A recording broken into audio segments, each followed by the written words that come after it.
the YouTube channel of GA Judicials, an institute located in Lakshmi Nagar, New Delhi. आज मैं शीर्षा सक्सेना आपके साथ discuss करूंगी ऑन द टॉपिक मार्शलिंग, जो कि दिया हुआ है under section 56 and section 81 of transfer of property act. इस टॉपिक में बहुत बार जुडिशरी में क्वेश्चन पूछे जा चुके हैं और अक्सर इस पर पूछा जाता है right a short note on marshalling, explain marshalling etcetera. तो आज हम ये दोनों मार्शलिंग को डिस्कस करेंगे। एक है सेक्शन 56 में मार्शलिंग, जो कि दिया हुआ है under the heading of sale, जो कहता है मार्शलिंग बाय सब्सिक्वेंट परचेसर, और दूसरा दिया हुआ है सेक्शन 81 में, जो कि है मार्शलिंग सिक्योरिटीज़। इससे बहुत ही माइन्यूट अंतर है जो आज मैं समझाऊंगी। ठीक है, इस वीडियो को समझने के लिए, इस टॉपिक को बेसिकली समझने के लिए हम लोग एक एग्जाम्पल से डील करेंगे, जिससे मार्शलिंग का पूरा कॉन्सेप्ट क्लियर हो जाएगा। ठीक है, तो इसको हम एग्जाम्पल से समझते हैं। मान लीजिए ए के पास प्रॉपर्टीज़ हैं एक्स, वाई एंड जेड। ठीक है, ए ने ये तीनों प्रॉपर्टीज़ एक्स, वाई और जेड बी को मॉर्गेज कर दी। ठीक है, उसके बाद ए ने प्रॉपर्टी जेड जो थी उसको जो है सेल कर दिया सी को। ठीक है, अभी तक इतनी बात समझ में आई। ए ने प्रॉपर्टी एक्स, वाई और जेड मॉर्गेज कर दी बी को, और इनमें से एक प्रॉपर्टी दिस Z1 उसने सेल आउट कर दी सी को। तो अब सी के पास ये राइट है कि सी जो है रिक्वेस्ट कर सकता है बी को कि पहले अपनी डेट जो है वो प्रॉपर्टी एक्स और प्रॉपर्टी वाई से सेटिस्फाई कर लो। ठीक है, अगर फिर भी अगर एक्स और वाई से भी डेट सेटिस्फाई नहीं हो रही है देन जेड पे आओ।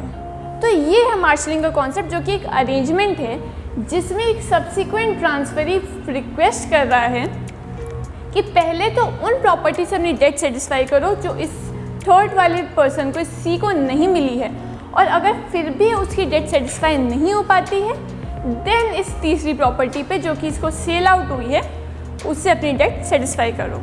ठीक है, ये था टॉपिक हमारा सेक्शन 56 का, मार्शलिंग बाय सब्सिक्वेंट परचेसर, जिसमें सब्सिक्वेंट परचेसर ही रिक्वेस्ट करता है कि पहले उन प्रॉपर्टी से अपनी डेट सेटिस्फाई करे जो उसको सेल आउट नहीं हुई है। ठीक है, ये तो हो गया सेक्शन 56 का कॉन्सेप्ट। और सेक्शन 81 में भी एक बहुत ही स्लाइट सा डिफरेंस है जो मैं आपको बताती हूँ। तो चलिए आ जाते हैं सेक्शन 81 पे, जो कि है मार्शलिंग सिक्योरिटीज़, और ये दिया हुआ है under the head of mortgage. ये वाला सेल के हेड में था सेक्शन 56, और ये सेक्शन 81 मॉर्गेज के हेड में। ठीक है, इसमें बहुत ही हल्का सा अंतर है, जो कि ये है कि इसमें क्या होता है, ए जो है, जो एक्स वाई जेड प्रॉपर्टी है, उसने तीनों प्रॉपर्टी मॉर्गेज की बी को। ठीक है, एंड देन उसने जो प्रॉपर्टी जेड थी ये मॉर्गेज कर दी सी को। अंतर समझ में आया? 56 में सेल की थी और 81 में मॉर्गेज की है तीसरी प्रॉपर्टी। ठीक है, तो ए ने पहले तो X Y Z property mortgage की बी को, एंड देन ए ने जो है ये प्रॉपर्टी जो जेड थी वो मॉर्गेज कर दी सी को।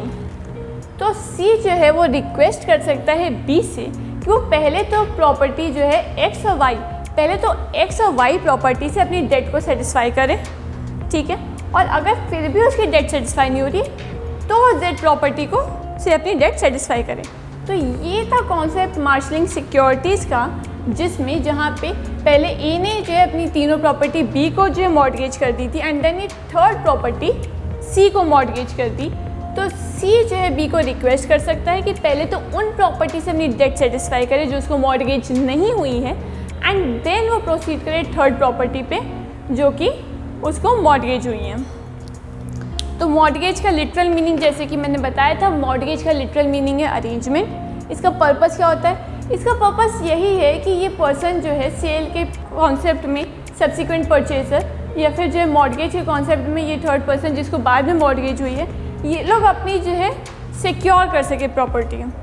अपनी जो है सेल के केस में ये लोग जो अपनी जो सब्सिक्वेंट परचेसर है वो अपनी प्रॉपर्टी को बचा सके from being sailed out for डेब्ट रिकवरी पर्पसेस, और मॉर्गेज के पर्पस में ये सी जो है अपनी प्रॉपर्टी को सेव कर सके ताकि वो अपनी डेट को सेटिस्फाई कर सके। तो ये था हमारा कॉन्सेप्ट मार्शलिंग का। आई होप आपको ये कॉन्सेप्ट समझ में आया हो और ये वीडियो इन्फॉर्मेटिव रही हो। Please like, share and subscribe to our channel.